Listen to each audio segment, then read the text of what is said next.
You slept through your alarm, missed the train, and your breakfast sandwich, cold. Sounds like you could use some luck.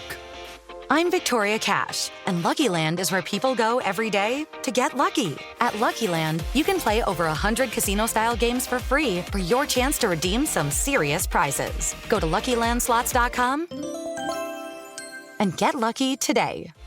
No purchase necessary. VGW Group. Void where prohibited by law. 18 plus. Terms and conditions apply. Blog Talk Radio.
Broadcasting Network proudly presents to you one of our signature shows, the Metal Hammer of Doom.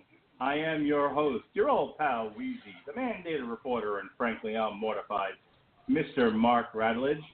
And tonight, the album we'll be reviewing right here on the Metal Hammer of Doom is Overkill, the Grinding Wheel. Yes, Overkill, another one of the big four, the other big four of thrash metal. They've been around for a zillion years. This is their 18th studio album. It was released last week, February 10th, 2017, and it is brought to you by longtime Overkill main member, Bobby Blitz Ellsworth. Discussing this album with me tonight, as always, is our third chair, quickly becoming our second chair because our second chair doesn't know how to read a fucking clock. Ladies and gentlemen, the host of Source Material and Metal Padawan in his own right, Padawan, I should say, Mr. Jesse Starcher. How do you do, sir? I felt a little Andrew Dice Clay there. I don't know. I'm just telling you. Coop, don't know how to read a fucking clock. Yeah, I'm sure Coop is probably trying to get out from under Lowe's thumb right now, or just trying to get. So I'm sure we'll be joined by him to give us his thoughts on Overkill. Did you say 18 fucking albums? Yes, sir. According to the Wikipedia page, Overkill has first put out Feel the Fire in 1985, and yes, Bobby Blitz Ellsworth on lead vocals has been in the band the entire time. Wow. Berry has also been in the band the entire time on bass guitar and backing vocals. Everybody else, the other guitarists and the drums, it's all been it's all a mess. But but Overkill from Old Bridge Township, New Jersey, started in 1980 and have been going all this time. So 37 years, roughly. That's very impressive. Wow. Indeed. I mean, who could you say is okay? Are there any bands that's been around prior to that have been in the metal scene? Well, let's look at the big four of thrash metal. So we'll take we'll take obviously Lady Gaga and the four guys she performed with at the Grammys. Yes. Lady Gaga has been around for a while. Years active, 81 to present. So All right. thrash metal extraordinaire Lady Gaga, who performed Moth into Flame with 4 studio musicians at the Grammys, 1981 to present. Never gonna get tired of that joke. Apparently not. So Anthrax, 1981 to present, with 2 different singers, number of different styles, etc. And now let's look at Slayer, motherfucking Slayer, 81 to present. Wow. So let's look at the other big four. Testament. I'm sensing a theme. Okay, Old Testament. Testament has them beat by roughly 2,000 years, depending on which version of Testament. Get it? Good one. I just wonder why you even bother with this show. People are learning shit. They can't complain. All right, Testament. 83 to present. Yeah, I've got 80. I've got 83. Let's look at Exodus. Exodus might have them. Biblical. 1979. Yeah, there we go. Wow. I knew those boys had some years on them. Yep. Just out of curiosity, I want to look at Creator now. Creator, 82. Wow. I listened to that album again today. I listened to it again. I get bored and I listen to that album. I wake up in the morning and I got Satan is Real going through my head. That's scary shit, man. Thanks for fucking corrupting me. Real. You're welcome. Please call your stepfather on this show right now and tell him that some Jew, some lousy Jew, corrupted you and made you get into Satan, and now you're running around your house yelling Satan is real. Man. Can we make that happen? I probably should not poke the bear. Let's just put it that way. You know what's funny? You have no reaction to the phrase lousy Jew, but call your stepdad, and you're like, you're like pulling on the collar. Anyway, Megadeth is the other one. 83 to 2002, and then 2004 to present for Megadeth. So anyway, yes, obviously Overkill and Testament and Metallica, they all started around the same time, but Overkill certainly up there. 37 years going strong, 18 albums, their most recent being The Grinding Gear. And I have to say, whether or not you, Jesse Starcher, may particularly enjoy this or not, or maybe you feel it's too samey, according to the Wikipedia page, AllMusic.com gave it 4 out of 5 stars, Blabbermouth.net 9.5 out of 10, KNAC gave it 4.6 out of 5, 4.6, what are these fucking 411 ratings here?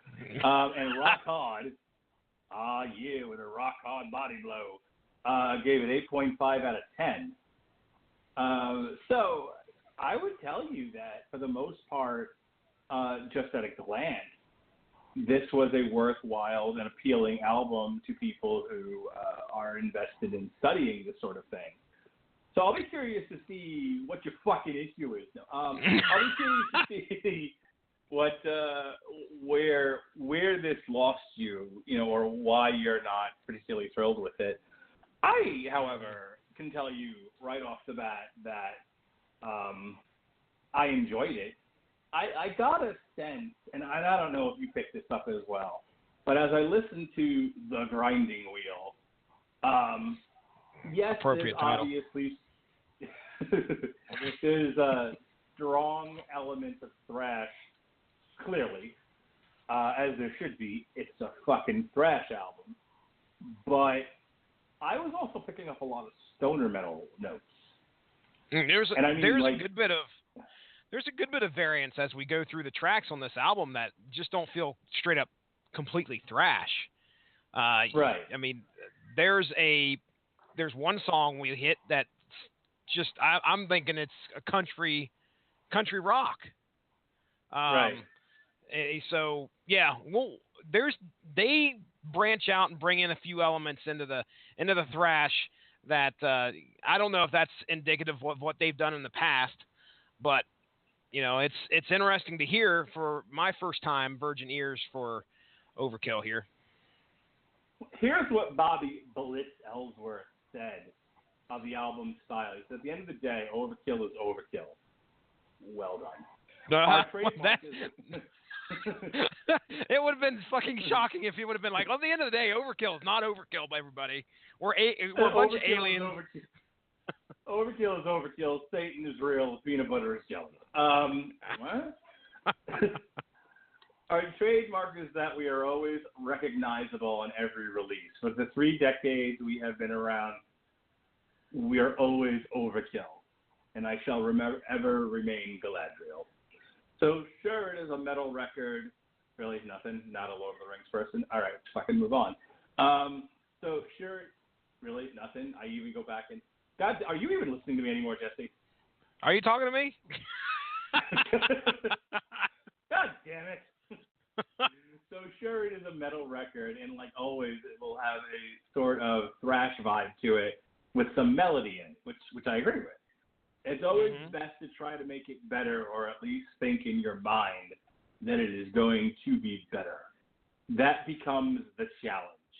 I think that is what keeps the band rolling. A lot of bands are known for what they have done, but I feel like being known for where you are and what you are doing is where the true value lies.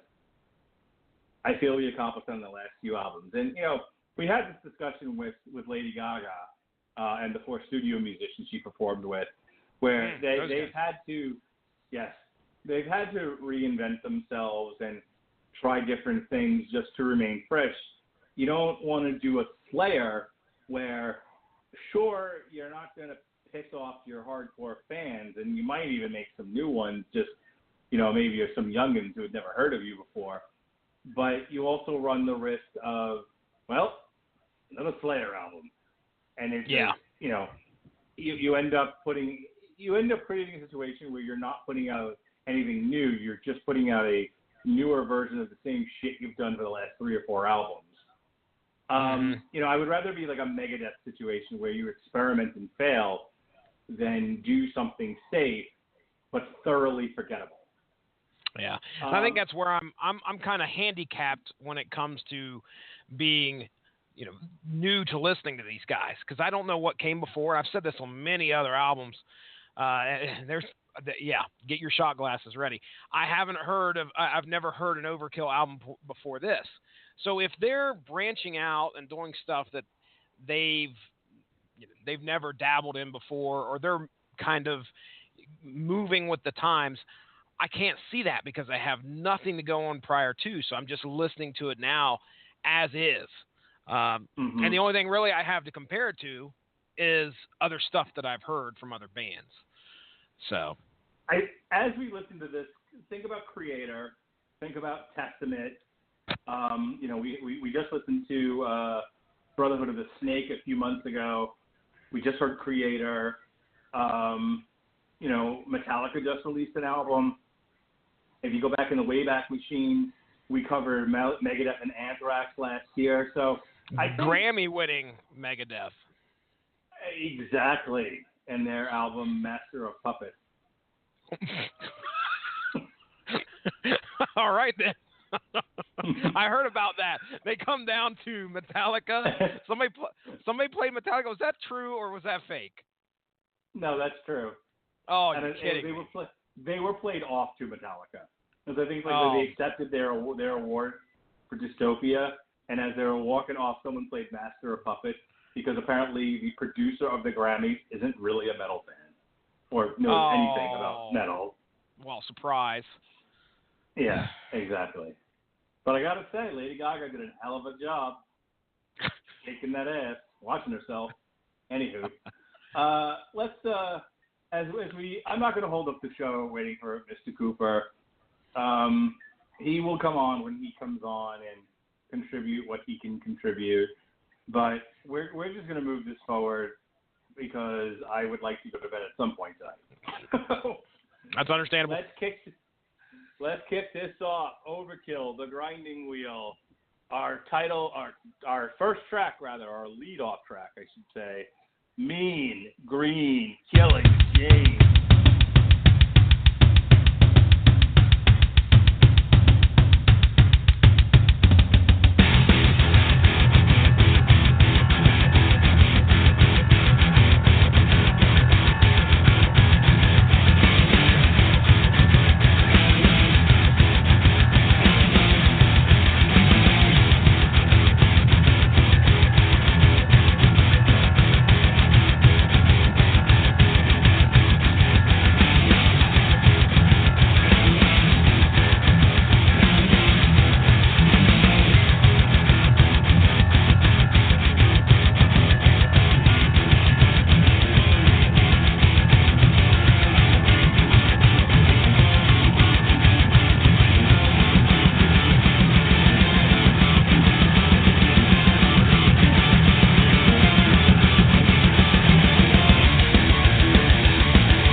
Stop it there.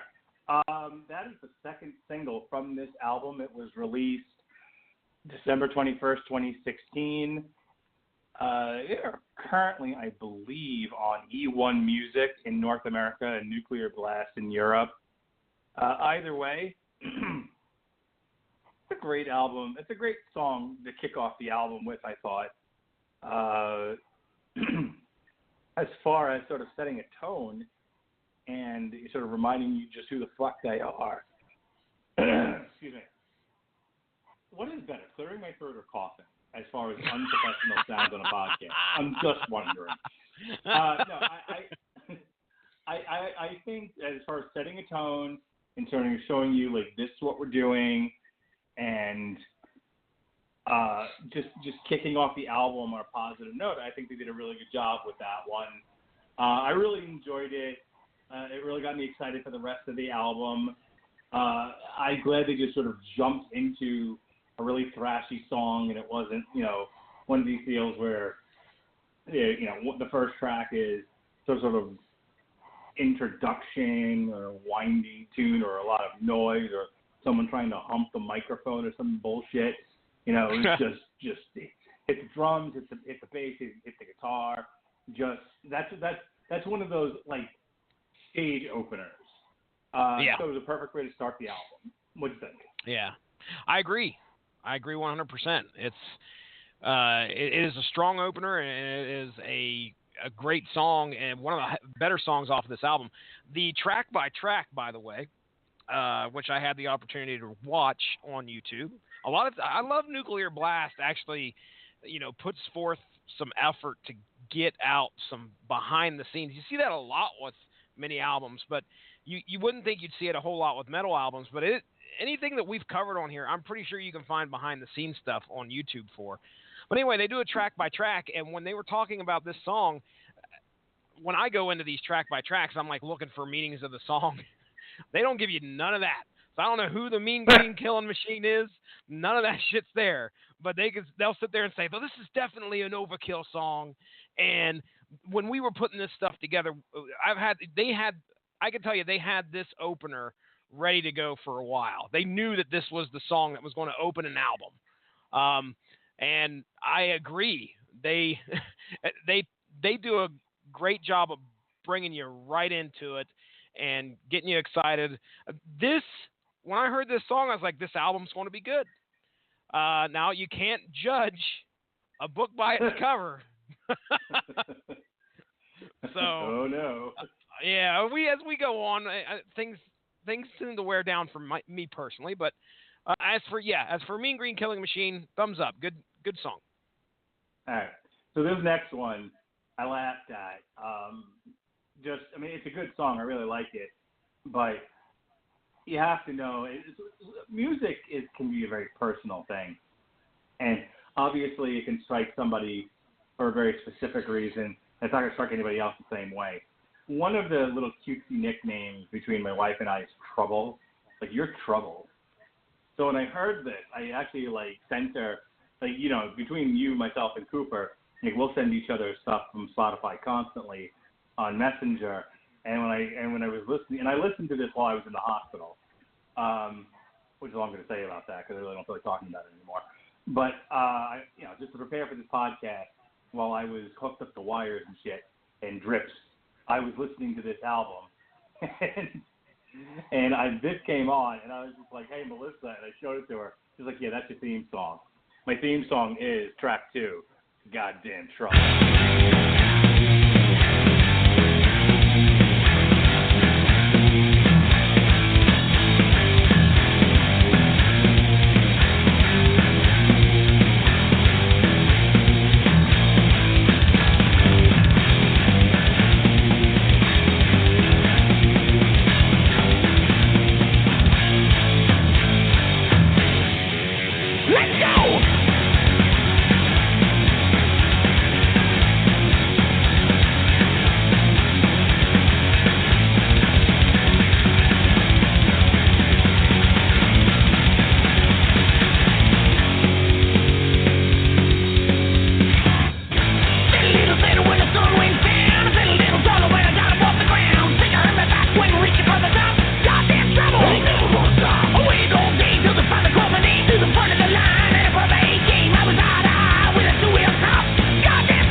are going to stop. All right.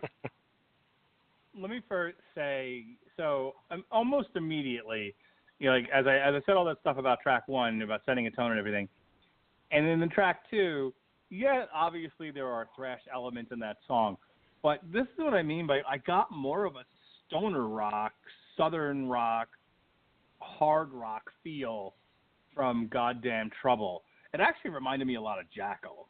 Yes. From last year. Yes. Jackal, I can who see that. we all know rocks out with their cock out. Okay? And yeah. Like, you know, I know if you're like a traditional metalhead and metal has to sound a certain way, and if you start sort of sliding into that hard rock, anywhere in the hard rock genre, you get kind of an icky, the coach touched me in the locker room feeling. But I'm saying, but I like it. I like that southern slash. Now, when I say stoner rock, people got to understand something. Not every stoner rock one sounds like Clutch. Number 2, not every stoner rock has that necessarily. Obviously, one of the defining elements of stoner rock is that slow groove, that bluesy groove.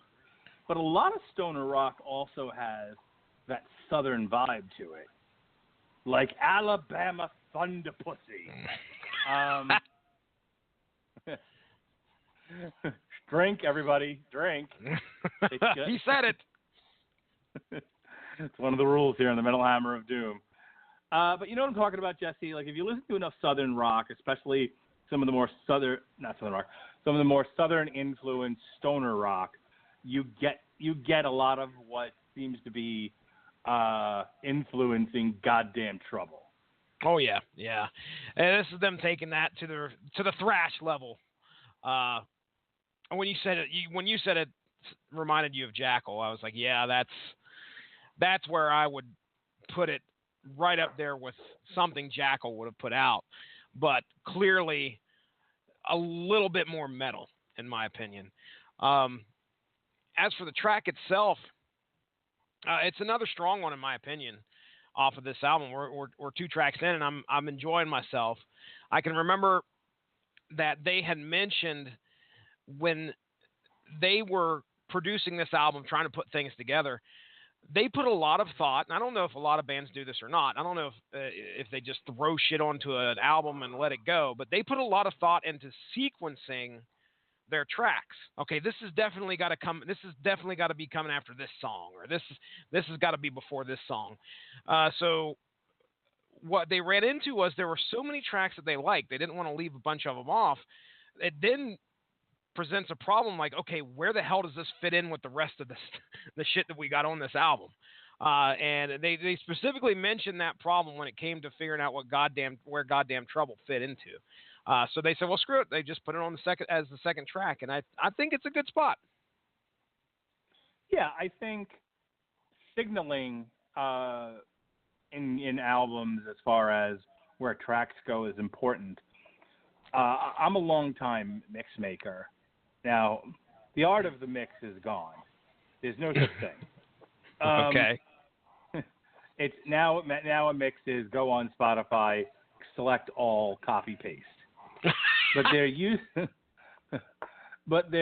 to be an art to this, and if you were really good at it, you use that signaling and sequencing to figure out, how you would give your best girl a mix to tell her how you feel about her, and the story of your emotions that you're trying to communicate to this broad would be in how the songs were laid out on the mix. And if you were really good, and it was way back in the day, and for all you youngins, bear with me, I'm going to use a vocabulary word. It's an SAT word. If you still take those, I don't know if you gentle flowers still take the SATs, but or if it's been outlawed. But profiling. There used to be a thing called cassette tapes. I got one right here. By the way, you have a cassette tape? I have a cassette tape right here sitting beside me. My mom keeps everything. So it doesn't surprise me that she shows up at my house like 5 months ago and says, "Oh yeah, here's this.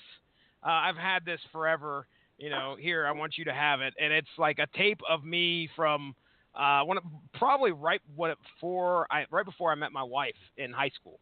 And I also recorded some Dr. Demento songs, but it's sitting right here. Listen, can you hear the rattle of the tape inside the cassette? I can. That's great. I almost was going to start screaming, hang up on the show and clean your house. Because if you still have cassette tapes, you're a hoarder, and you need to. No, my mom is the hoarder. Shit. Okay. Well, back in the day, Jesse Starcher, the art of the mix was to try to get the most amount of music onto the cassette without cutoffs or space. Yes. This was important once upon a time. See, you youngins don't know anymore because we have the Spotify and the iPod. But, and so it's just literally just shove all your shit onto the thing and who the fuck cares? But when you were dealing in limited space and you wanted to tell your best girl a story using the other people's music, this is the method that you did it. So I totally get where Overkill is coming from to bring it back to the original conversation. Were there any other notes about Goddamn Trouble? No, nothing that they – again, I don't know what the subject of the song is. It's kind of straightforward, though, if you listen to it. But and I think that's a lot of what they say is the reason why they don't go into it. They aren't. You don't have to worry about what character's doing what or what was the genesis of this song. It's pretty straightforward. There's no Condoleezza Rice is nice, but I prefer Aroni here. There's no 100011. No, Goddamn Trouble's pretty straightforward. Agreed. Our next track is the first single that was released late last year, November 4th, 2016. This is not to be confused with the movie that did shit business for Disney, and one of the only few. This is Our Finest Hour.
That was their lead-off single. That is very accessible. I mean, you might not think so if you're not into thrash metal or if, metal is in some way offensive to you and, this is too extreme.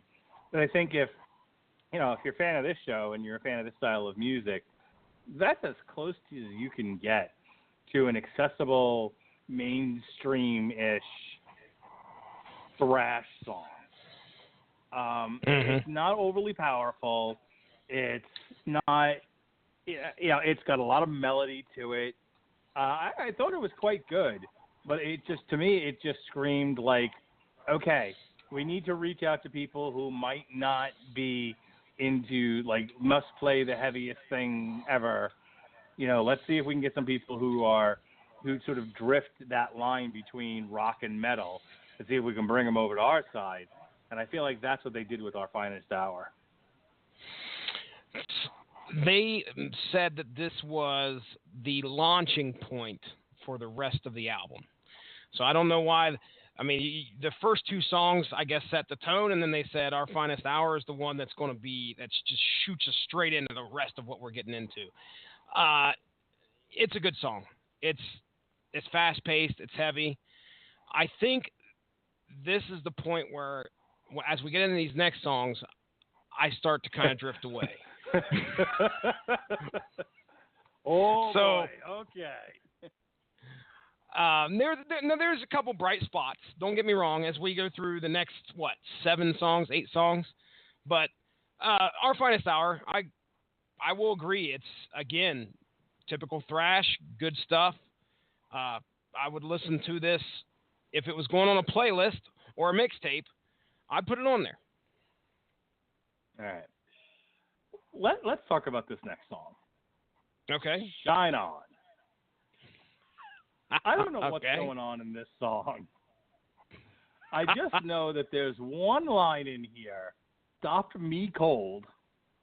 And, again, we were listening to it in the hospital, and I think at this point, my wife's friend had actually showed up, who was also a nurse and was sort of acting as like a healthcare advocate for me. And there was just a lot of frenetic energy in the room. There was a lot of stuff going on. And I remember Bobby Blitz Ellsworth mutters the line, "Someone left my cat out in the rain." And my wife stopped cold, looked up and went, "Nope." And just shut it down. And here's the thing. That was the end of that for a while. It's not the middle of the song. He uses that to open this fucking thing, doesn't he? We get a nice little bit of instrument playing. We get some thrash, and then all of a sudden, we get that fucking line, which, all right. Okay, Mark Radulich. Go ahead. Let's go ahead and let's hear what the man has to say, and we'll revisit this. And yes, then we will talk about exactly what that inspired in my mind, and then eventually in yours. All right.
Are you still trying to process it?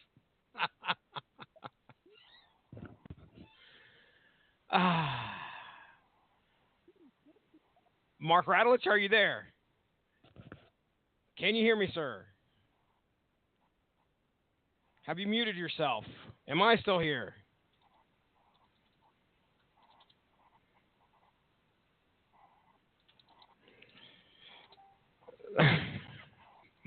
Mark says, hang on.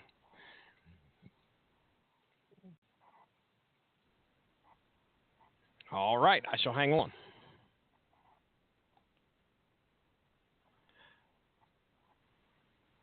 I believe I'm still connected. Hey. Hey, can you hear me now? I can hear you now, sir. Okay. I think I was just messing with my earphones and I lost the connection briefly. All right. I don't know where you lost me, but I didn't hear you. You hit the end. You hit the end of the song, and that was it. You were not there. So please, tell us what's going on here. Well, he's really mad that someone left his cat out in the rain. And that is clear. I don't know why the cat was let out in the rain, but he's pissed. I was actually hoping you would have some insight for me because I can't get past that line. Like, the rest of the song is fine, like the chorus of it's fine, but it's just like, he doesn't just like, it isn't just that someone left my cat out in the rain and then we just kind of leave that line alone, just move on. No, he comes back to it and he's just, oh yeah, one more thing, and did I mention someone left my cat out in the rain? Fucking thrash metal brought to you by Gargamel from the Smurfs. What the hell? Okay. Now, behind baseball here, folks, we listen to these albums to prepare, and then, of course, we shoot messages back and forth. So today I'm listening to this album for, I think, the second time. And I get to this song, and he opens it up, and I immediately remember the last time I listened to it and going, why the fuck is he saying this? This is not a phrase that I've heard uttered around here in my neck of the woods, up here in Ohio. Nobody's going around like, oh, that guy's so pissed, it's like somebody left his cat out in the rain. Well, no, we don't hear that. So I thought maybe, well, that's probably where this guy's coming from. He's using it as a phrase to, express how upset he is. And maybe it's just in a different part of the country. I don't normally hear it. So I immediately message Mark, and I'm like, what the fuck is this shit about a cat out in the rain? And, of course, he's like, tells the story that he just told about Melissa hearing it. And she was obviously taken aback and like, what the fuck is this guy talking about? And then Mark, he lets us in on a little bit of what goes on through his head during this, hearing this. So, please. Well, before I do, let me bring on the cat expert who's going to let us under. Yes. We have an expert here. We have an authority on kitty cats and what it means when your cat is let out into the rain.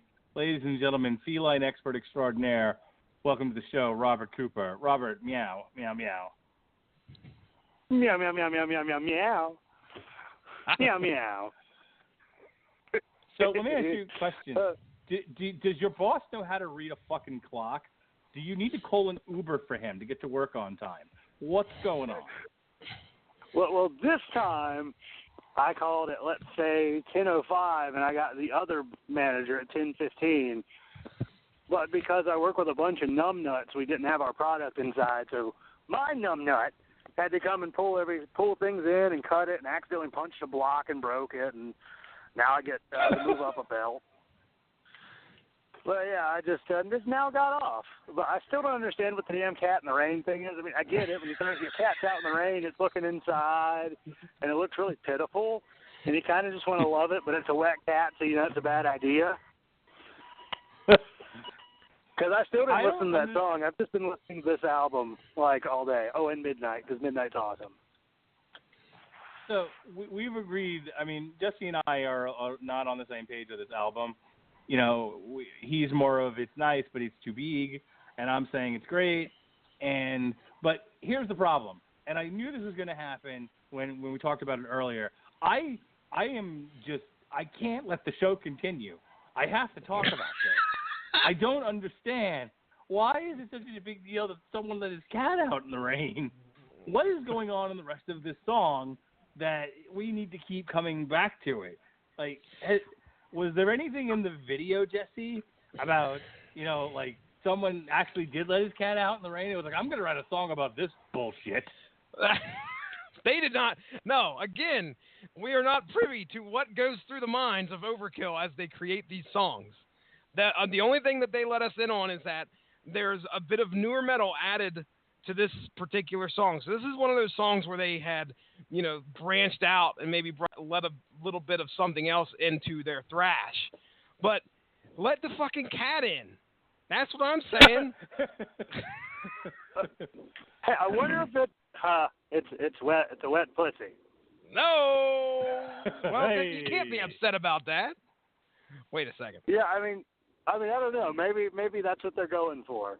But yeah, this album, this is a really fun album, and I enjoy it. But seriously, every song does not have to be 6 goddamn minutes. Oh, dude, thank you, because I'm right there with you. I like it, but I really feel like we need a few 3s and 4s in here, just kind of break it up a little, because there's in this album there's a decent amount of repeated chorus and repetition, and I'm like, we could have cut that out. Could have trimmed the fat, because this album's an hour long. Without Agreed. The extra song. Yeah. But I still love Overkill. It's 10 tracks and an hour long, minus the Thin Lizzy cover. And they're very mad about the cat being out in the rain. And I don't understand. I mean, who leaves their cat out in the rain?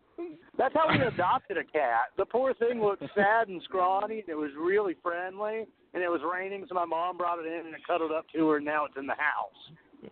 Here's the problem. When you think about, like, especially 80s thrash metal, you think about semi-dad bod, muscular dudes with long hair and leather vests, and they look tough. They look like they could punch you right in the jaw. And they're singing about Satan is real, and they're telling you about the angel of death. And Lady Gaga is shaking her ass. And Dave Mustaine is angry about politics for some reason. And it's just, there's an intensity.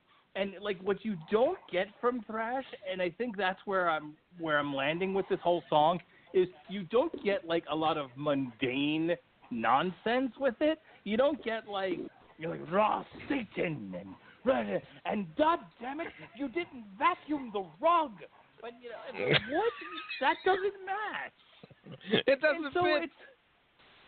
And so it's like, when you compare, Testament, Creator, Exodus, Megadeth, I can't think of a single situation, unless you're talking about some of the jokier Anthrax stuff, where there was a more mundane, whiny nonsense lyric than "Someone let my cat out in the rain."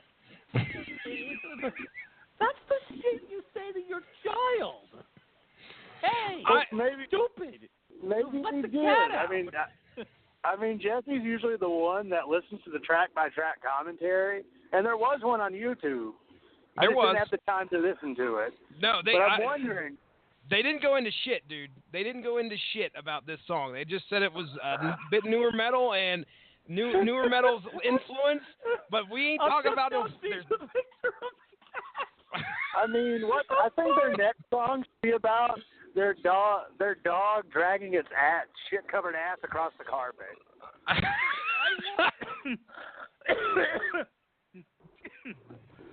You got the scoots, now there's the poop. It's all over my carpet.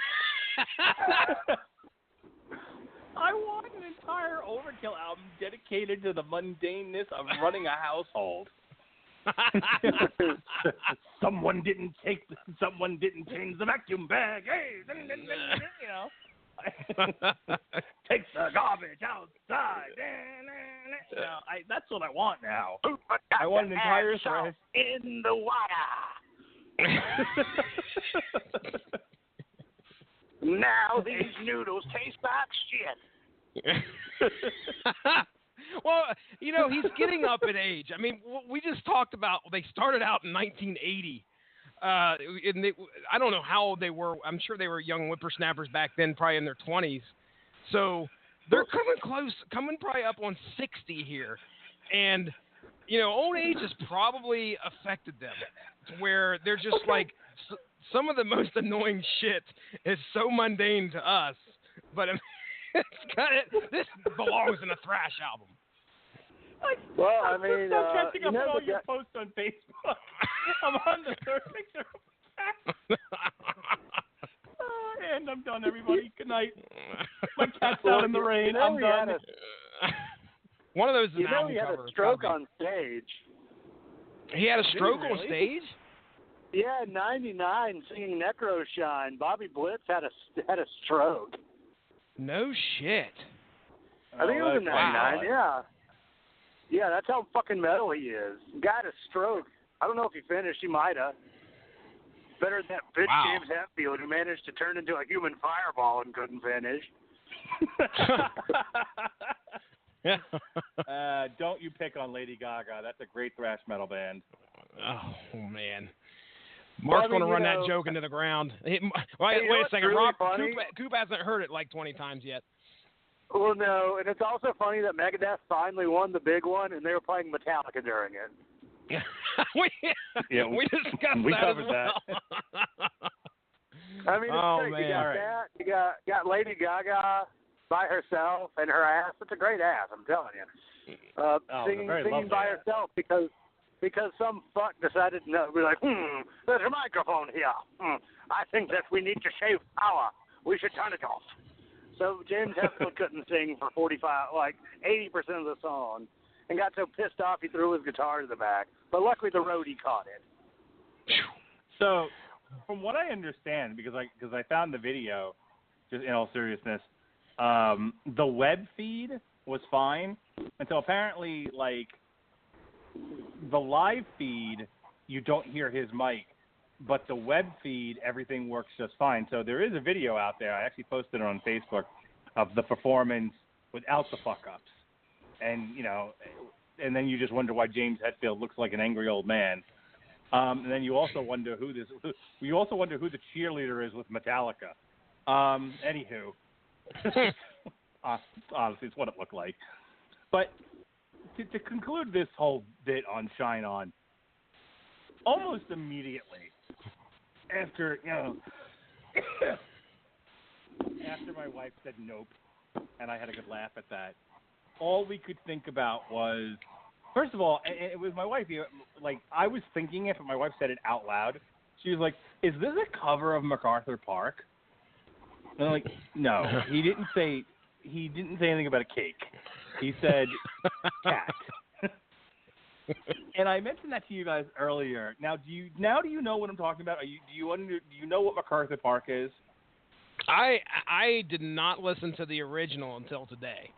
I knew that Weird Al had done a song, but that was only after you had directed us to what the original was. I was like, wait a second, this fucking sounds familiar. And of course, Weird Al had parodied it as Jurassic Park. So I'm very, very, very familiar with that song. Yes, that's another big earworm for me, as I'll be running around doing my thing, going, someone let T-Rex out of his pen. Now, we need to I talk had to work about from 2 o'clock, so I didn't get to listen to MacArthur Park. I didn't even know what MacArthur Park was. Do you know what it is now, based based on the conversation that we had, or do you not have a clue? Because if you don't, Robert Cooper, I have a treat for you. I still don't, because I had to go to work today, so I didn't get to listen to it. All right. So, as I said, as soon as he said someone let my cat out in the rain, I immediately thought someone left my cake out in the rain, which is, of course, according to the Wikipedia page, and my wife, who confirmed it for me, she's my source on all this, my second source after Wikipedia. Ladies and gentlemen, the worst song in the history of music.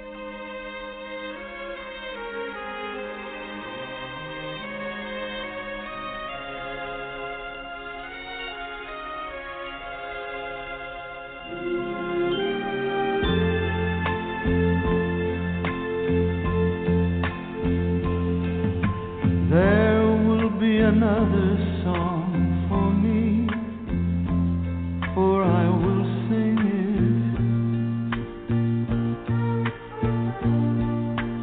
There will be another dream for me, someone will bring it. What the? I will drink the wine while it is warm, and never let you catch me looking in the sky.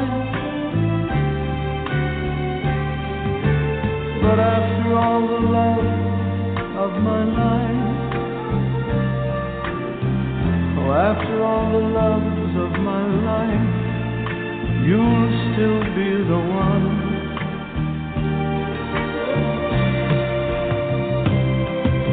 I will take my life into my hand, and I will use it. I will win the worship in their eyes, and I will lose it. I will have the things that I desire, and my passions flow like rivers to the sky. But after all the love of my life, oh, after all the loves of my life, I'll be thinking of you and wondering why.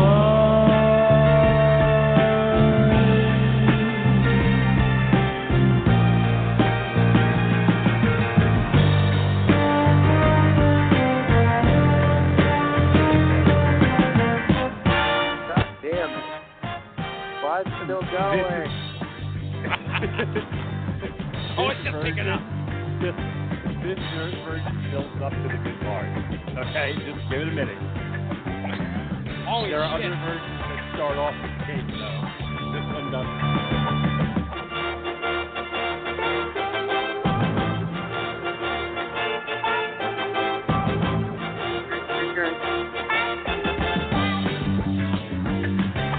There's the cat.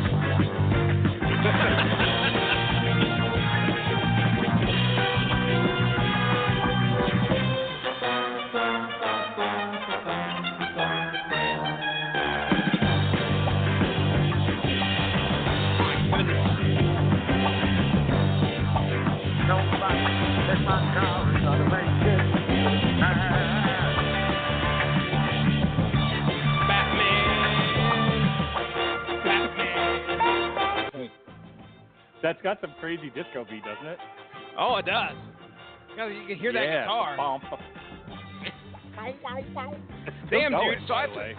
I picked the one that you said you listened to the most. Clearly, I picked the wrong one. No, you picked the right one. Dude, I thought this wasn't Andy Williams. I didn't realize that this was Glenn Campbell and it had been covered by a zillion people. Oh my god. Here we go. Here we go. The castle fire is melting in the dark. All the sweet green icing flowing down. Someone left cake out in the rain, and I don't think that I can take it, 'cause it took so long to make it, and I'll never have the recipe again. Oh,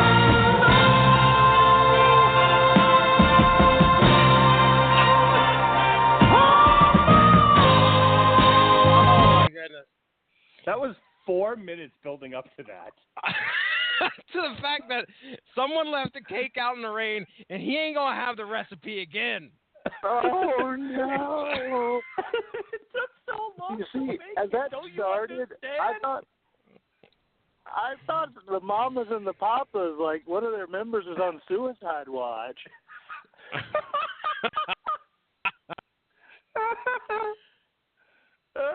Oh, and then wow. he realized he's got kids. He needs that job. So then he started trying to talk himself off the ledge, but then he remembered the cake. So he's like, fuck, I'm not going to get that recipe again. Goodbye, cool world. So I don't want to get read it. this to you guys. MacArthur Park is a song written and composed by Jimmy Webb. Richard Harris was the first to record the song in 1968. I'm actually crying right now. I'm laughing so hard. His version peaked at number 2 on the Billboard Hot 100 and number 4 on the UK singles charts. MacArthur Park was subsequently covered by numerous artists, including a hit version in 1969 by country music singer Waylon Jennings. Among the best-known covers is Donna Summer's disco arrangement from 1978, which topped the Billboard 100. That's what I should have MacArthur. with. No, I would have not played it. Fucking Donna Summers. We only play Andy Williams on this show, sir. Andy Williams. Okay. MacArthur Park has been called the worst song ever written. Oh, wow. Yeah, that's actually got a hyperlink. It's flowery lyrics and metaphors, notoriously likening lost love to a cake left out in the rain. It does make no sense. Has been described as bloated and loopy. Webb commented, "Those lyrics were all very real to me. There was nothing psychedelic about it to me. The cake, ladies and gentlemen, it was an available object. It was what I saw in the park at birthday parties. Don't you understand? He saw the cake. Sure. He saw a cake melting in the rain. And it reminded him of love lost." That's why cake doesn't play outdoor festivals. Oh. Yay. Oh, God. You know what's funny? I wonder if they're number 2. The reason they were number 2 is because Billy Ray Cyrus was number 1. You know, like that time Countdown to Extinction wasn't number 1 because of goddamn Billy Ray Cyrus. Fuck you, Billy Ray Cyrus. Oh, what a bastard. Something gave all. I got something for you, fuck.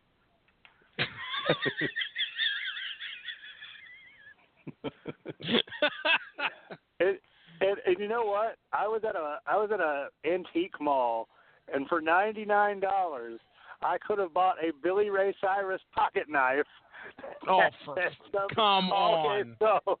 Some gay all with his mulleted face and a fucking American flag in the background. $99 into the knife. Billy Ray Cyrus. Yeah, I would have turned around and walked out, or at least took the thing up, and I would say, I have issue with this. Only this in this whole store. This. I have issue, sir. All right, I have the list of the 50 worst songs ever written. Oh, my goodness. You want to read a couple of these? Yes. These are in order by release. They are not in any other order, though, again, even on this list it says MacArthur Park is the worst song ever written. I think it's great. I Want My Baby Back by Jimmy Cross, 1965. MacArthur Park, as we said before. Obdali Obdallah by the Beatles. Long-Haired Lover from Liverpool by Lil Jimmy Osmond. You're Having My Baby, Paul Anka. Dance With Me, Reginald Bosanquet. Shut Up or You Face. Consulting. Shut up in your face. I got to hear that one. I'm definitely wanting to hear that one. Well, you know what to do. You want to hear it, you got to go get it. All right. Shut Up or You Face by the Joel Dolce Music Theater. I have no idea how that's the worst. The Birdie song by The Tweets. True, Spandau Ballet. Agadoo, Black Lace. Susudio. Susudio. Phil Collins.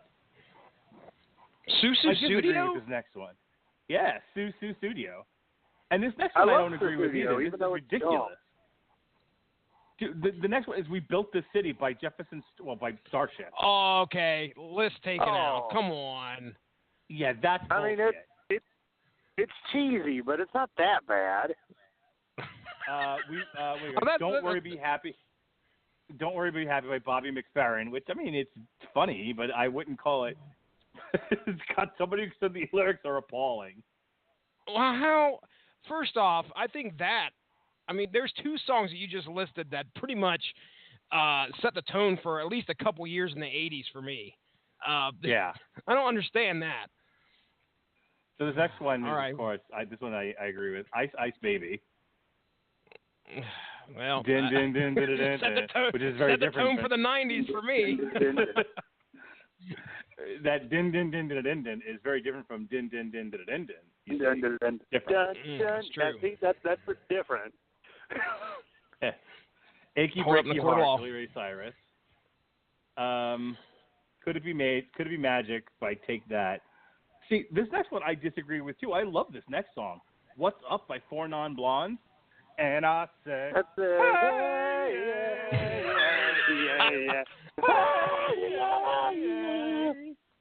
I said, hey, sing it. What's going on? Oh my God. People are going to They posted demanding that their time back. Their last week, or way back, a few months back. Anyway, I'm finding "Shut Up in Your Face." By the way. What did you say, Coop? I said people are going to be demanding their time back by the end of this podcast. No, we're having too much fun. Speaking of overkill, we did that. I told you this was going to happen. I warned you both. You did. You think I was lying when I said I wasn't going to get distracted? Mr. Blobby by Mr. Blobby. Barbie Girl by... my kids love Barbie Girl. Dude, my daughter sings it all the time. I'm a Barbie girl in a Barbie world. I hate that. Fantastic. What was I think they're Danish. Do you ever hear the Danish version of it? No. I think they're Danish. It is fucking hilarious. It's just, I don't know if it's Danish or German, but it's just like... Nice. Bob Hansen. Yeah. Is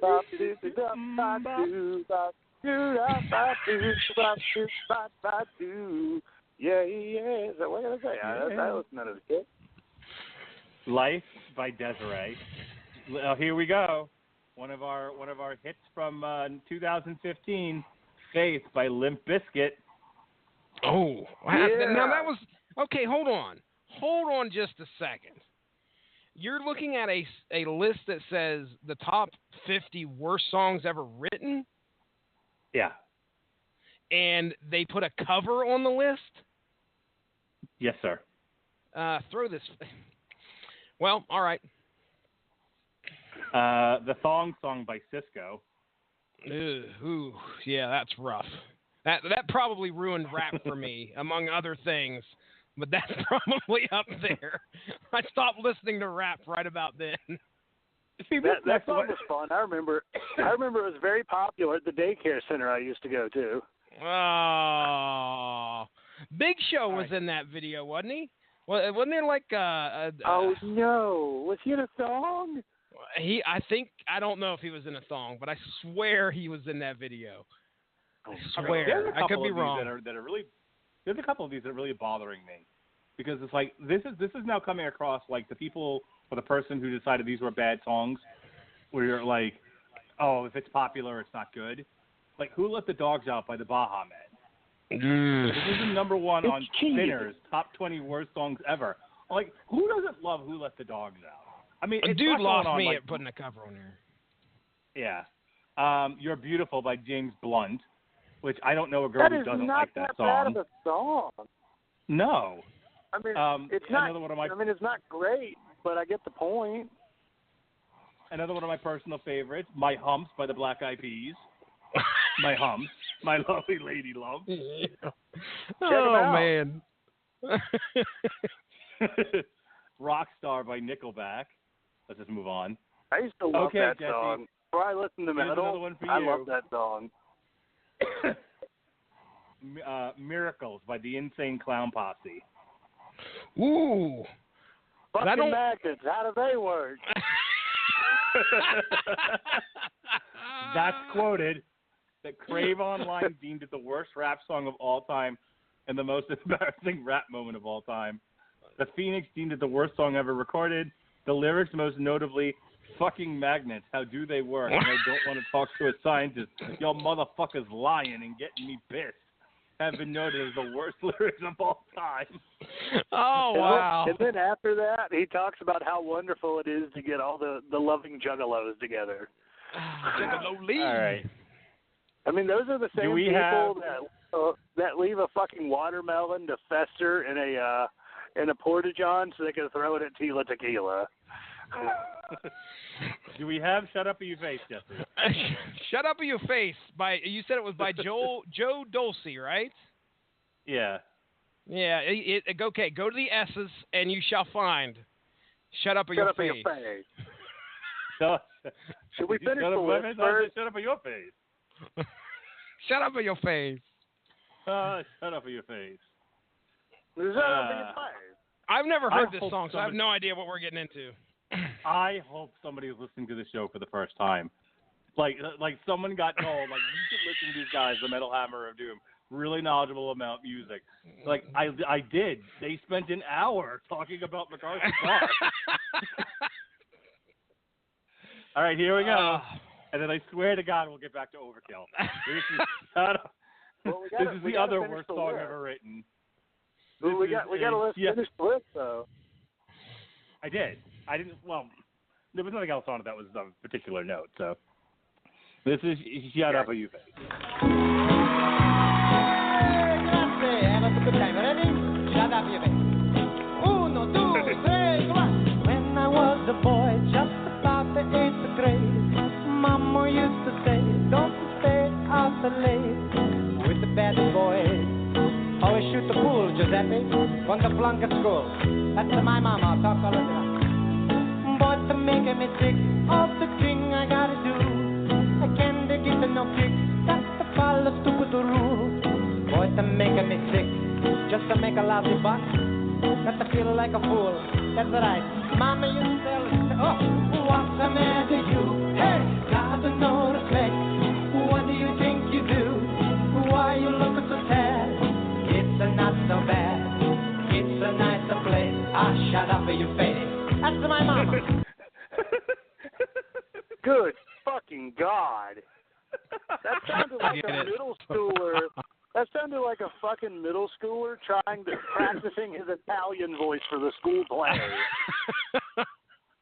There's an awful lot of old Italian men singing on the Rattlegion Broadcasting Network. Have you noticed that? Oh, yeah, that is true. That is true. All right. Top comment on this video that I ripped it from, by the way. Bob Jones, 1 year ago, 83 likes. Better than Taylor Swift. Don't tell Jeremy Lambert that. Don't share that with him. All right.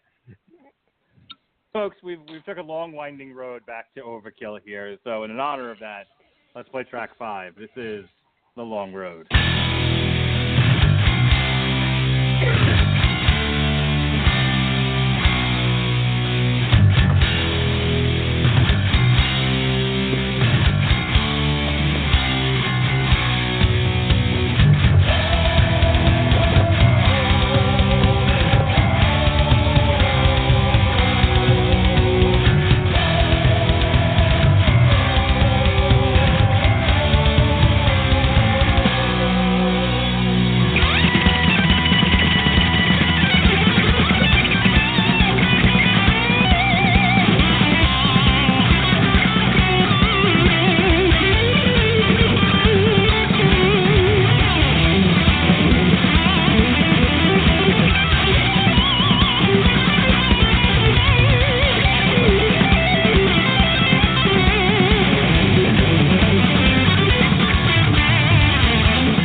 actually still laughing at the cat out in the rain. So, Cooper. What? Cooper, what did you think of The Long Road? It was a long road. I mean, it was. It was a solid song. I think part of my problem with kind of reviewing some of this album is it's really hard to remember 6 minutes of content per song. Was this one 7? I think this one might have been 7. Like 7 minutes worth of content that I listened to twice. Because a lot of these songs are kind of just, I'm not going to say they're samey, because that's not nice, but it's usually like Bobby sounds pretty good. There's good guitar solos. There's a nice riff. There's a lot of energy to it. It's a good song. Doesn't have enough America in it, though. Don't worry, we get that later. Yes, we do. Yeah, we do. That's right. Bobby Blitz is he loves him some America. He's pretty. I didn't know he was super duper conservative. This particular song, seriously, Coop, you beat me to it because on my notes here, I put on here these songs could be shorter, and this was the first time that I was like, okay, we need to cut some crap out. And one of the big things is, I don't know how many times he says we've walked the long road 1,000 times before. We hear that like I swear 10 times in this song. And to the point where I'm like, okay, I got it the first time. That is 10,000 times before. I mean, maybe you're assuming that those 10,000 times didn't just happen in this song. That's true. You're right. You're right. We've done it. I've been tricked. Yeah, I mean, I've been bamboozled. I don't have much else to say. I mean, it's okay. It's rock and song. It's thrash, but my goodness. 3 minutes and 45 seconds would have been okay. Yeah, I really don't have anything more to add to that other than if I keep looking at cat pictures, I'm not going to be able to finish the show. So I've got a lot of them. I'll send them your way. No. If they're not out in the rain, it doesn't count. If I got cats Photoshop. aren't in the rain, no marky, no likey. All right, let's go to track 6. That sounded really creepy. You had to have been on our TV party tonight for Black Mirror to get the inside joke. Sorry, that's very snobby of me to say it that way. All right. Go back in the Rat Hutchin Broadcasting archives to figure out all our inside jokes. All right, let's all go to Hades.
that like all the presence of a Lordy song and none of the charm. I heard "Let's all go to Hades." Like, oh, I thought he was going to say "Let's go slaughter He-Man." I duped again.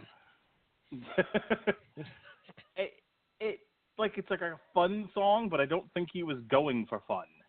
Like he accidentally created something silly. I don't know. That's how I feel about a Coop. What is he? Us?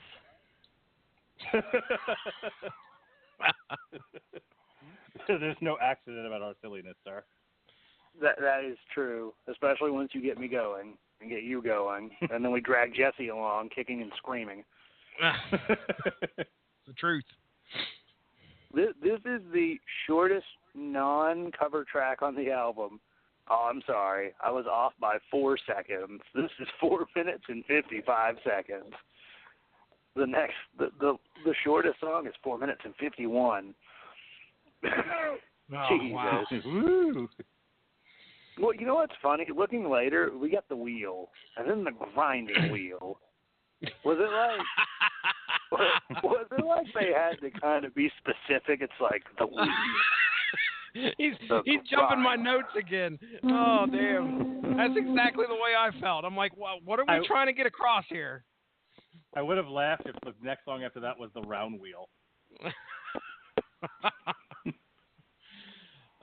Let's all go to Hades. The only note I have here is that for some reason it reminds me of Guns N' Roses, like back off the Illusions. I think the red one. For some reason it felt like the red Illusions to me. You mean Use Your Illusion 1? Yes, thank you. Yeah, we had red. There was red and blue. The red one. I've heard it actually referred to by colors. So no. Anyway, then those people are retarded. Look, I know what the album's names. called. But, hey, you say it's the red Illusions or the blue Illusions, or you say one or two? No. The name of the album is Use Your Illusion 1, and the other one is Use Your Illusion 2. These aren't Weezer albums. You don't name them by color. All right, then. All right. Mark Radulich has spoken. It reminds me of, let me rephrase it. It reminds me of Guns N' Roses off of Use Your Illusion 1. There we how's go. That? Very good. Oh, thank goodness. Perfect. Yes. All right, good deal. Yeah, I mean, there's elements of that song that just take me back to Slash and Axl. I don't know what it's about. I can't tell you anything specific. It's just the way it sounds. But as for the lyrical content, it's just like, well, all right. Your comparison to a Lordy song is pretty apt, actually. As I was listening to it, I go back to, we were talking about creators' use of satanic imagery or Slayer's use of satanic imagery, and there's a fine line between using something as dark as Satanism in your music and giving a sense of menace to it, and using it and giving your music a sense of nonsense, a sense of silliness. Mm-hmm. And this is, and Let's All Go to Hades is borderline silly. Well, and you're not going to go up to somebody and have them take you seriously if you look them dead in the eye and tell them, go to Hades. Are you scared of using the term hell? Because that's kind of the impression I get here, is that you're so old that, or you're just trying to be so inventive. Like, I got it. Let's not say hell, guys. This is just okay. Let's not say hell. Let's take it to another level. Let's make these people think. Let's say Hades instead. Oh, I got plenty of shit that rhymes with Hades. Mercedes. Put it, black Mercedes. Get me a pen. Lemon 80s. I was gonna say scabies. Scabies. Butcher babies. Yeah. Oh, yeah, no, that's too dark. Name of a band. What, Butcher Babies? Yeah, they are. They're not very good. Well, regardless. I didn't say they were. I've learned something new. Ooh, rabies. Lyric writing with the Metal Hammer of Doom crew. All right. Any last words on Let's All Go to Hades? No. Mr. Cooper? Not hellacious enough. I agree. You mean Hadelicious? All right. Move us along, Mark Radlitz. Jeez. I'm trying to. I'm desperately trying to. For once. Who would have thought? You would have thought that the MacArthur Park section of our podcast was the dead part. Nope. That was the most exciting. All right. This is track 7. This is Come Heavy.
Enough of that.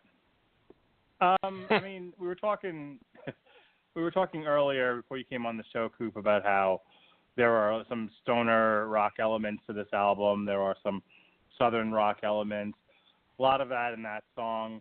I think if you're one who's accepting of hard rock, it's a good song. It's a fun song. If you're like, why aren't they only playing thrash or going even heavier? It's probably not going to be your favorite. That's pretty much my take on it. Agree or disagree? I really liked the song. It was different. It had a nice, almost a nice swing to it in a way. I think it's just because of the fact that everything and the vocals and it really staccatoed the beat, whereas it was very kind of just pointed, staccato. That's usually what that means if you don't speak music.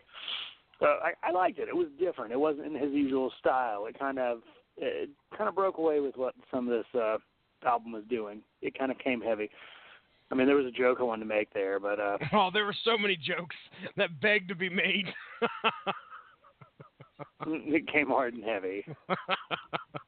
Oh, boy. Oh, man. There's a lot of porn jokes we can make here. Oh, so many. I gotta Okay. say, heavy metal and porn just doesn't work. Like, that happened once, and I couldn't pay attention to the porn. I was too busy being like, yeah, metal. He's criticizing listening to the metal.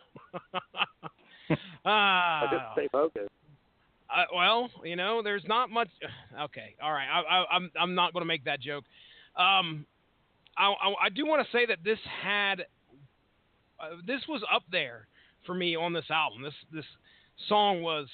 It started out great, and then he does some funky shit in the middle that really made me go, oh man! And then he comes right back to it towards the end. The signature sound that we hear at the beginning of this song.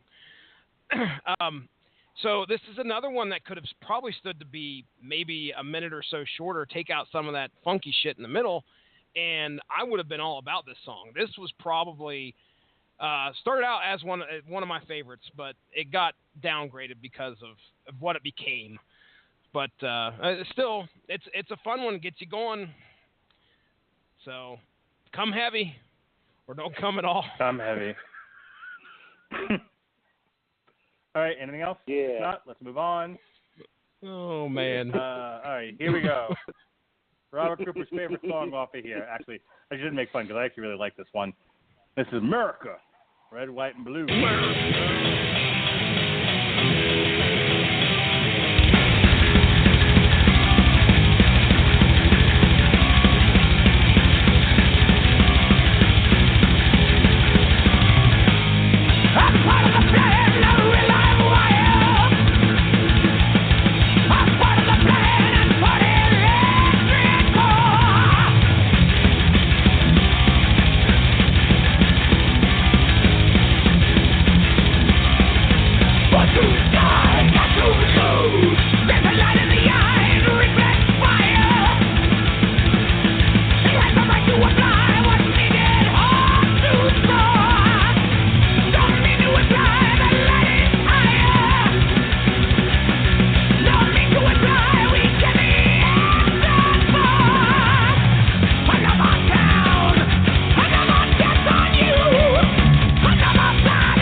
That's enough of that.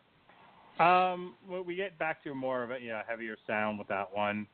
I really liked it. I have no complaints about it. What do you guys think? I just want to step in here and say that dude's got some pipes still at 57 years old. Much respect on belting out some freaking tunes there. Also, we just about hit it. You stopped the song right before we got to like the chant part of the song where they end up yelling, "Damn right," because that's all I had in my notes right here. Damn right. Damn right. Damn right. Coop. Damn right. Damn right. It's such a silly America. Love it or I love it. Like love it or leave it. I'm like, oh god damn it! I hate those people. Well, love it or leave it. Love it or leave it, Coop. I'd probably leave it like a deadbeat dad. I would go out for cigarettes for this song. Ouch. Good song. You dig it. America. Fuck yeah. Coming around to save the motherfucking day. Yeah, America. Fuck yeah. Overkill. Fuck yeah. Pedicures. All right. Fuck yeah. Are we good here? Or are we just... Are we just screwing I'm around, going or through we Facebook good and here? finding. I'm going through Facebook and finding all these cats in the rain pictures.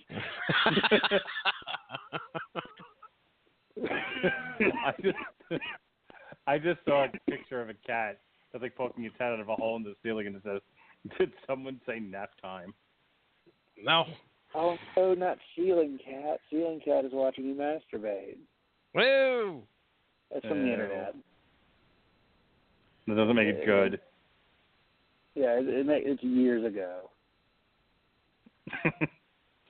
All right, let's move this along. This is 2 to go. Yes, this is not the grinding wheel, but rather the wheel.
No.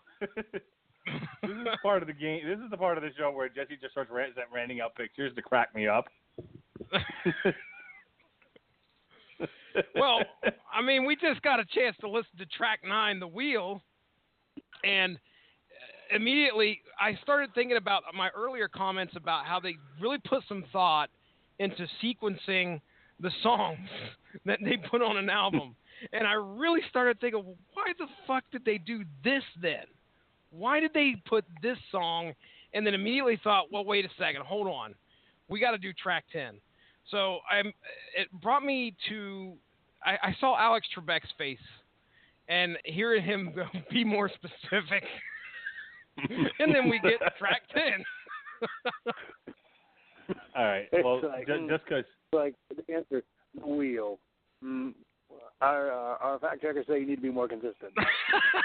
The grinding wheel. The grinding wheel. Pick again. So let's go ahead and listen to The Grinding Wheel. That way we get that specificity out of the way. Last track. The winding wheel. The grinding. Oh, fuck it.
I'm tapping out, guys. What do you think of that one? The winding wheel. Oh, man. I mean, is that it? Is that all you're going to contribute? Reversing the first two letters of each song name there? It's called spoonerism, sir. That's actually the name for it. It kind of reminds me of my friend. Yes, I remembered it because I was researching Ruck Fools. I'm sure you remember that. Wow. Yeah, it reminds me of the fact one of my best friends is actually terrified of a Jack in the Boxes. And I really wanted to get him a Rudolph the Red-Nosed Reindeer one for Christmas just so he could probably beat my ass with it.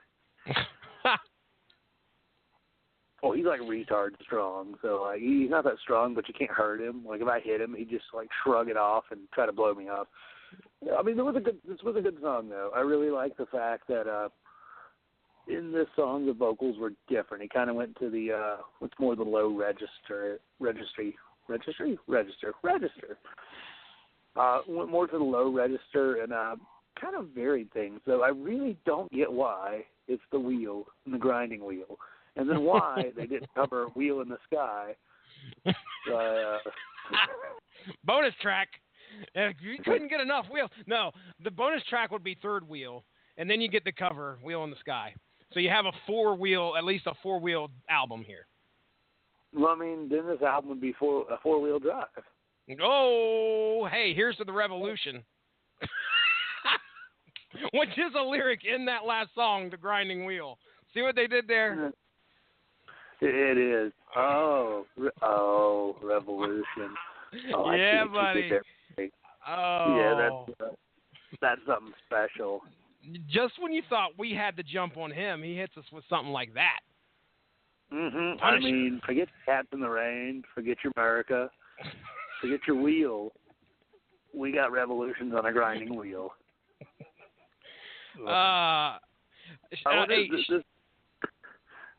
This song's about a belt sander. All right, I'm going to go ahead and play the Thin Lizzy cover, and then I'm going to give my final words and let you guys close this up because I've had it. He's had it. He's done had it, folks. I have left. I have loved. I am done. Down from the glen came the marching men with their shields and their swords to fight the fight they believe to be right. Overthrow the overlords to the town where there was plenty. They brought. All right. So overall, they got a great feel for that one.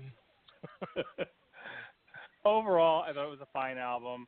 I enjoyed it. Might not sound it at this late hour, but listening through it a couple of times between last week and this week, it's not. I don't think it's one that I'm gonna go back to and listen to a lot, but it is one that when I was listening to it, driving around in the car, or was distracted with other stuff, it's one of those good background noise albums where it kept my interest as long as I wasn't fully paying attention to it, which sounds like a weird backhanded compliment, or maybe not even a compliment, but it is. And I thought they put together a well-constructed album. There's just not there wasn't anything that other than the cat bit. There wasn't anything that really took me out of the album where I was like, I have to pay attention to this now. It's just a good, solid thrash / hard rock album. So I'm gonna go ahead and give it a B+. Coop? Well, I listened to this album about twice. Not too bad for me, considering I keep forgetting what day Wednesday is. Which shouldn't be that hard, considering I track what day of the week it is by what wrestling I'm watching, and whether or not it's the weekend. That's 4 out of the 7. It's good. So those other 3 he gets messed up on. Well, Friday's not too bad because it's like, is it almost the weekend? Well, you can feel it in the air. That's yeah, I can feel it coming in the air tonight. Coming heavy. hard. And heavy. But yeah, this album, again, a little long in the tooth, kind of stays around, maybe overstays its welcome, kind of like Cousin Eddie. But really, it's still a very good album, lots of good guitar work. The vocals, surprisingly enough, even at Bobby Blitz's more advanced age, is they managed to really hold up throughout this album and have some variation in them. Lyrically, there's some Shakespeare, but gives us a few good moments. So, I'm going to give it a solid 4 out of 5. All right. Well, I'm going to stick to my thumbs up, thumbs down, and I'll give this one a thumbs up. It's not horrible to where I'm never going to listen to it again. If somebody comes up to me and say, have you ever heard of Overkill? And I'll be like, that motherfucker has a problem with cats. But yeah, I remember Overkill. I covered it on the Metal Hammer of Doom. I'm not going back in their back catalog, although it is obviously quite extensive. I just might, just to check out and see what they sound like in their prime. By the way, Coop, you might get a kick out of the fact on the wiki, all right, one of the guitar players in the early days was just named Joe. That's it. He's credited as Joe, the guitar player. Their drummer was named Rat Skates. Rat Skates. I did see that. Good. Outstanding. But yes, I've learned a lot tonight, and I'm one better for listening to Overkill, and I was somewhat impressed with what I heard, and in other spots I was not. But thumbs up for me. Give it a listen if you guys like Overkill and thrash. I don't think you could do too much wrong here. All right.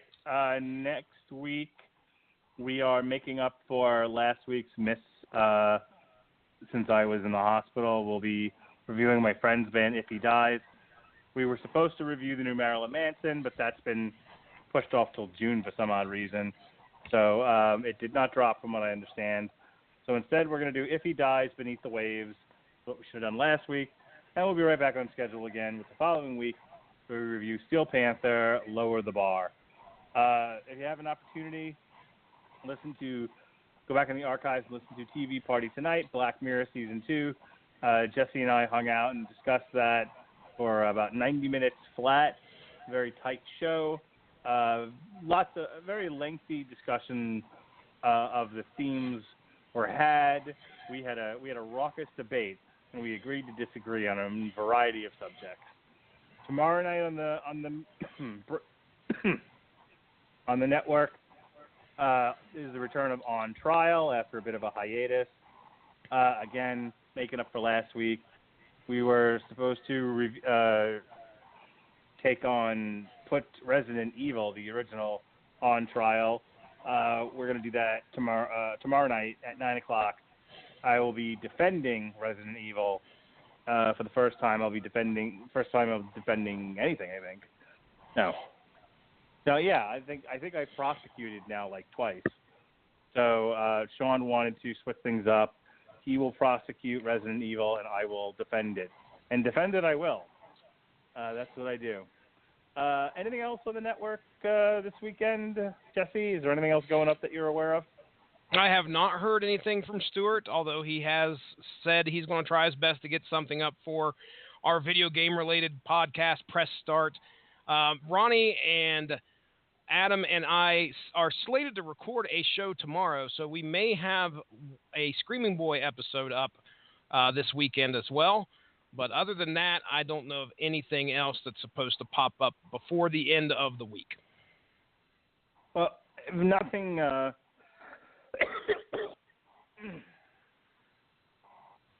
if nothing pops up on Friday, I'll probably do a diary about my adventures in the hospital. I've talked a little bit about it on here. I've talked a lot about it at work. I had to tell everybody where the hell I was last week. People were worried about me. They're like, what the fuck happened? Yeah, I've got a lot of. You should have told them. You should have told them that you're not telling them a thing, and they need to tune in Friday, so we could have had like your 1,000 listeners or some shit. This is just start handing out fucking business cards. Just listen to the network people. There you go. I'll probably do another diary entry Friday night after everyone goes to bed, sort of keep everyone updated with what's going on. Hopefully by then I'll have the results of my biopsy, which is what put me in the hospital in the first place. So maybe I'll have something more to talk about other than could be cancer, could be something else. Who knows? The grab bag of health issues. Tune in, folks. Yes. Shit. You talk about a fucking cliffhanger. My health has become a my health issues have become a fucking choose your own adventure. So, jeez. Well, so we'll see what happens. If I feel up to it. As always, Sundays is the 401 Ground and Pound show. This coming Monday, we have Batman 66 Volume 1. On source material. I'll be bringing on a new podcast guest host for TV Party Tonight. We'll be doing Chef's Table Season 1, the aforementioned If He Dies, and then our last on trial for the month of February, barring any unforeseen calamity, I will be defending, because it's what I do, Catwoman. Goddamn right. Oh, no. I told you. I wrote an academic paper on fucking Catwoman. That's right. Need to get that shit over to Mark Radlich. Oh, God. I can do this. Well, no, it won't help him defend it. At least he can prepare. I gave that movie the grinding wheel. Not even the wheel. Right, the grinding wheel. Go. 30 seconds. Do your plugs. Go. 30 seconds? Oh, fuck me. Well, there's this podcast. It's pretty nice. I'm on it every week. Come hook or crook. For Lowe's. Fuck you, Lowe's. Anywho, there's that. There's Sentai Rider Podcast. Find us on Facebook, facebook.com/Sentai Rider Podcast. That is SENTAIRIDER podcast. Have I done an episode in like 2 years? No, not really. There's no Sentai out. Maybe I'll do something. By maybe, probably not, but it's worth a shot. And then there's WGMnet.com. My buddy Sean Garmer might just maybe post some of these episodes online eventually. That dude's swamped. I sent him a review 2 weeks ago to edit. It's not been posted. It's called Flame in the Flood. It was a fun game. It's like Oregon Trail 3D.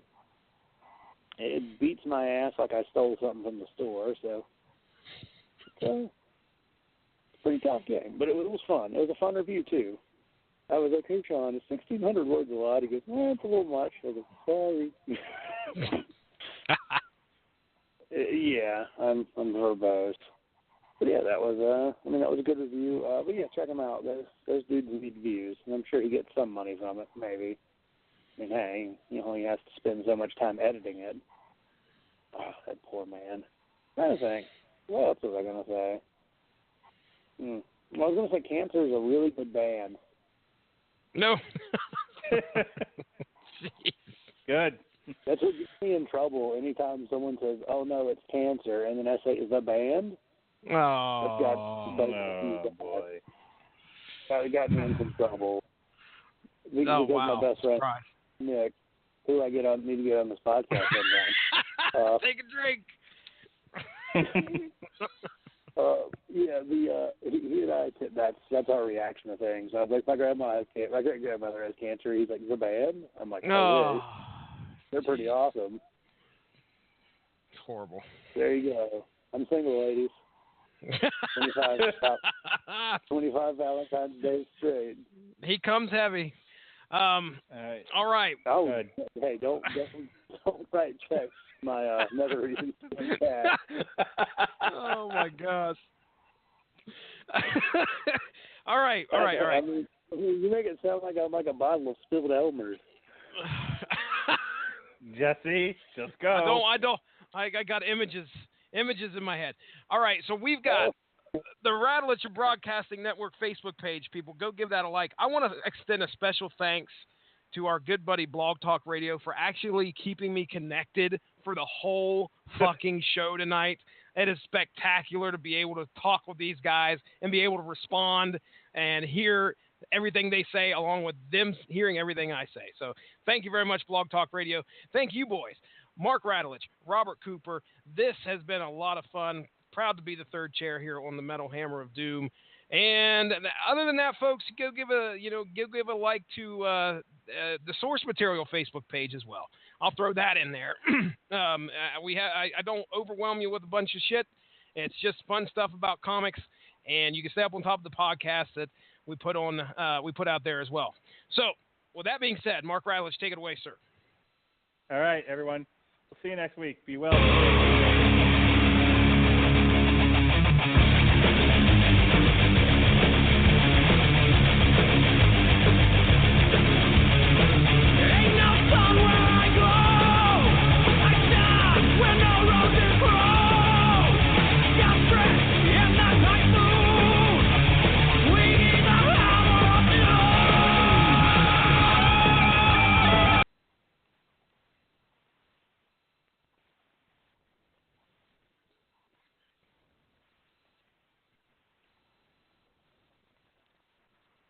It can get lonely climbing Mount McKinley, so to entertain myself, I go to ChumbaCasino.com. At Chumba Casino, I can play hundreds of online casino-style games for free, like online slots, bingo, Slingo, and more. Plus, I get a daily login bonus. It's just too bad that up here, I don't have anyone to share my excitement with. Woohoo! Woohoo! Live the Chumba life. Anytime, anywhere. Play for free now at ChumbaCasino.com. VGW Group. No purchase necessary. Void where prohibited by law. See terms and conditions. 18+. You're at a bar looking for a new beer when you smell a citrusy aroma. It smells like sunshine and oranges. You see the bartender pouring a beer that looks refreshing. Only one problem. You have no clue how to pronounce the name. Jai-alai? Is that even English? The bartender is now heading your way. As you're about to order an ice cold Jai-alai, you hear, "Can I get a High-Lai?" High-Lai, the best beer you probably can't pronounce.